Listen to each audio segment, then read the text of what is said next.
guest is a member of the partners organisation who you've just cheered, Marlene Halliday. Now, she joined Pensioners for Indy after the Brexit referendum when she wanted to be more active in the Scottish independent movement.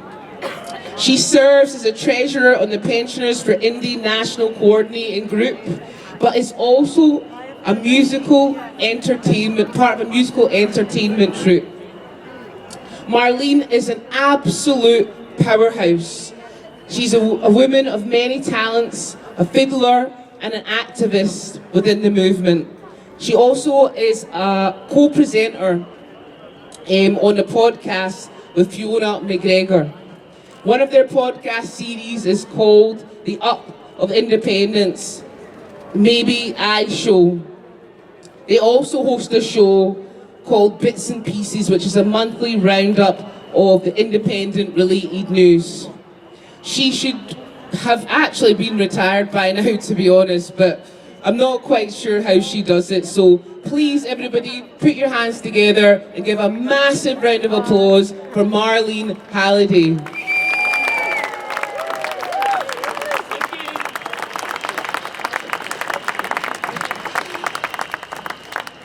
So apparently I'm an absolute powerhouse. I didn't quite know that, but so today we were marching here. The banner at the front of the march said "Independence to end pensioner poverty." So when Scotland is independent and we've become that nation again, then we can create a decent retirement pension. But I think we need to start that process now, and I'll tell you why. We've got a current state pension. It's called the UK New State Pension, 220 quid a week. Dead generous, isn't it? But if you're 70 or over, you don't get that. You get 50 quid a week less than that. You get 170 quid a week. Now, some 70, 71-year-olds depend on that 170 quid a week. So can we not do something now to address that? I think we can. So in Scotland, we've got the Scottish Child Payment. It's for low-income families. It's now at £25 a week for each child. Parents say how much less stressful their lives are because they know that money's coming in. It's been described as an absolute game changer for inequality. So how about a Scottish pensioner payment? And initially we aim it at the folk who are dependent on that pension. How about just 10 quid a week to start off with? I mean, that would make a difference. And that would be a caring thing to do. That would give people some more dignity. And isn't that one of the things that we want our government to do, to help make people's lives easier and give them that dignity? So think about it. I'm not quite sure where the First Minister is, but he's around here somewhere. Think about a Scottish pensioner payment to help the pensioners who are really dependent on that measly 170 quid a week.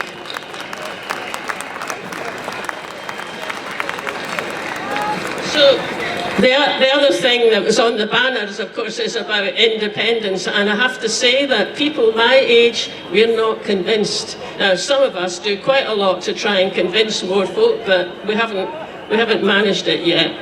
For every pensioner who wants Scotland to be independent, there are 2 pensioners out there who want to stay in the UK. But for those of you who are 16, 25, 30, for you it's completely the other way round. More than 2/3 of you want Scotland to be independent. So look, well done, guys. So listen, we need to start talking to each other. folk my age need to start talking to you and vice versa. How about we set up some sort of cross-generation conversation project? And you know, in Ireland, when they were making changes to their constitution, just imagine they've got a constitution. It's written down. They can make changes to it. But the young folk phoned up the older folk, and they helped them to come round to what the changes that they were wanting to make. So, yeah, if you're in that younger age group, yeah, of course, talk to your grandparents, but talk to your grandparents' pals. If you've got an elderly neighbour, help them take their bins out, help them get their messages up the stairs and the lifts, because I tell you, it's always really appreciated if you do that kind of thing. Get chatting to them. Tell them why Scotland being an independent nation is important to you. Tell them what a difference you think it would make to you, but also tell them what a difference it would make to them. Point them to Pensioners for Indie Groups, point them to our website, and when you've had a go at that a few times and you've found out the kind of things that can persuade older people, well, then you need to get your message out to a wider audience. And at that point, get in touch with me. Come and talk to us at Scottish Independence Podcast, or talk to the Broadcasting Scotland people, or write something for the National. So we need you younger folk to give folk my age a nudge. Just persuade some of those maybes aye, maybes no pensioner to give your futures a bit more weight than they are doing at the moment. And then listen, in return, we're going to give you a nudge, because you younger folk, yeah, you're convinced about independence, but you're not so good at actually going out and voting for it. See us, we're really good at going out for voting for it. We've got long memories. We can tell you why it's really important to go and vote if you want to change things, because I'll tell you, we've seen some pretty awful people getting elected down into Westminster over the years, particularly a certain woman Prime Minister.